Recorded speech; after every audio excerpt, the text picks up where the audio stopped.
Welcome back, audience. Welcome to the second part.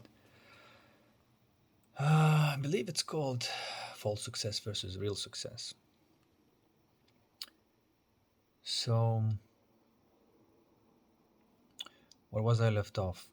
Explaining how the false success appears, or the how is it born?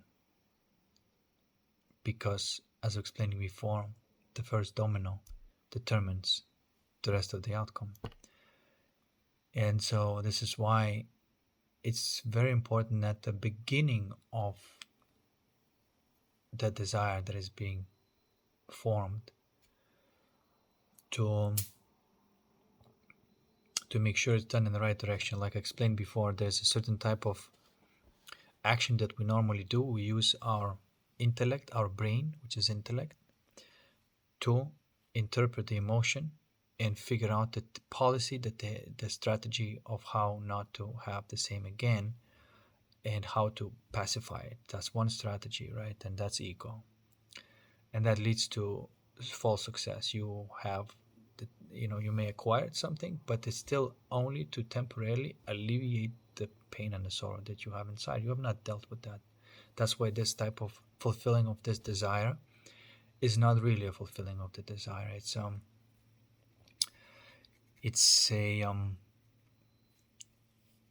just a situation, a practical manifestation, but like I said, it may be satisfying for the brain a little bit, but not for your heart. And if you do have a heart, then there's another way of doing it. And the way to do it is whenever you have an event that triggers negative emotion or some sort of trigger that happens, close your brain. Don't interpret any kind of negative emotion. That's step one. And step two, open your heart to that negative emotion. Because when there's a negative emotion and there's someone who's feeling that negative emotion, there's a separation. And this is why that thing is uncomfortable, or the brain labels it as pain or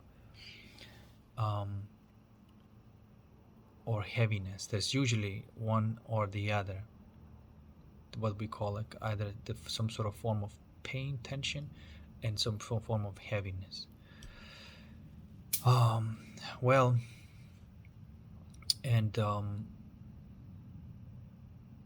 Whichever it is, you face this with your awareness. I mean, become aware of the thing that you don't want to face, like something that's uncomfortable inside of you. You become aware of it, and just basically without analyzing with the mind, stay with it as much as possible, and not seeing the separation between the thing that you don't want and you.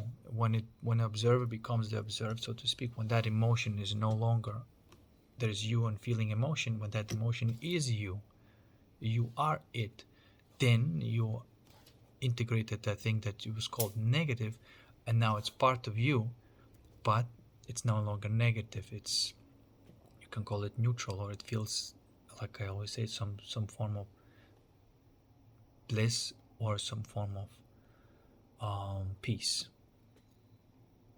That's the destiny of that negative emotion. It has to be like a fragment of you that's separate from you. You integrate as a part of you. But you see, the brain says, no, don't integrate it. This is hurtful, this is painful, don't do it.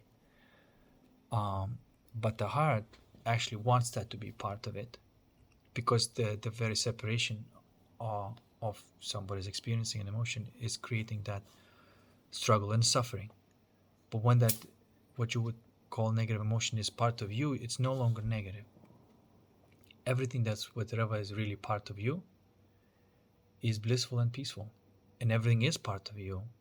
I'm talking about, of course, an energy and the heart. When we say like, well, a heart may be sort of like a kind of really intangible thing. No, it's your consciousness. it's more real than the brain actually. And if you can become aware of the emotion, you have a heart. If you can become aware of the emotion and stay with that without a kind of judgment and letting it, kind of zero out, you have a heart. You may not use it a lot. You may not put awareness on your emotions and actually act from the emotion. But if you go that, it's actually the opposite direction that we normally, I shouldn't say we normally, but the opposite direction that the tree of knowledge would go. The opposite direction is tree of life, so to speak. You basically ban the fruit from the tree of knowledge. The paradise forbids the fruit from the tree of knowledge. So actually, if you create that policy inside your consciousness, say like no longer interpreting the negative emotion with my brain, meaning there's no thoughts that are negative anymore, and you can do that. You can just simply, but also you have to realize that that's the start of the fulfillment of desire. And the negative emotion that you're feeling is a birth of the new desire. And if you do it the right way, if you first integrate that negative emotion, it becomes part of you, which is no longer negative. Now you're not running from it. And then the effect of it all, it produces a certain type of energy. And that energy may then turn into some form of joy, a sense of abundance. There's many, just like rainbow colors, there's many types of emotions that are aligned, that stem from that, right? So when it stems from that, the next thing would be usually use your imagination of what that feeling will look like now, right? And then taking action to make that into reality. Okay. Now, when that thing comes around, that desire for whatever it may have been, could have been, let's say you lived in a situation where, I don't know, you've been, let's say, mistreated by the neighbors, so the neighborhood was really kind of rough, and you decided, I don't want to buy a house, where there's no neighbors, or very little neighbors, or good neighborhood. Maybe they cost a lot of money, but let's say that's your goal. If you'd have done it the first way, which is you still have that negative emotion and you keep on looking, you may get that house, but you're still not happy. Something else is wrong, But if you go the other way, you will, first of all, you will get rid of that negative emotion from which you need to be running, the first step. Then you would have some sort of positive feeling about it, and you would imagine what that would look like. And then you take action to make this a reality. Then you will be grateful. You have a feeling of gratitude when you're going to receive that type of house, and enjoy that house too. You see, that is the correct way of being successful. This is why, if there is a myth that that any kind of success that anybody accomplishes is the ego driven, it's not true. It can be ego driven, but it can also be soul driven. And the difference is that when a person is accomplishing that, it's actually can enjoy that. Basically,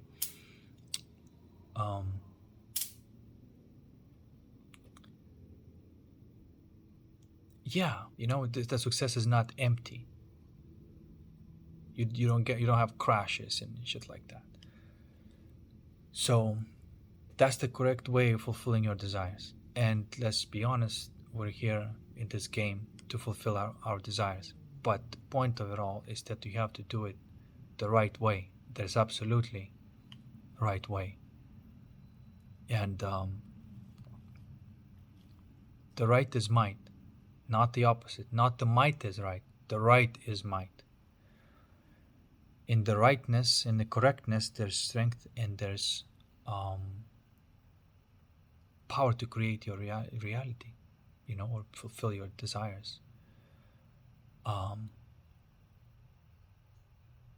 but not the might test, right? Because if you force that with willpower, you see a lot sometimes, people proud of developing this enormous willpower, doing something they hate every day. So look at me, I accomplished this, and I hate it every single moment, and I'm still fucking miserable. I have this big ass house, and it's just as miserable as before. And so they're proud of this. That's backwards. That's backwards. You're supposed to enjoy every step towards that way. And willpower is not used for that, by the way. Willpower is supposed to be used. All your willpower is supposed to be used for that initial moment. All your willpower is supposed to be used is shutting down your brain and interpreting negative emotions and staying with whatever is happening, whatever is, facing what is. And that's the motion of shutting down closing off your brain and opening your heart. And I'm going to record another video about this, the difference between being gullible and being innocent. But anyway, that's it for now. Hopefully that helps. Go for the real success and dump that false success, because it ain't worth it. It ain't worth having it and not feeling the value of it. It's just not worth it. You gotta go from within out, not from the outside in.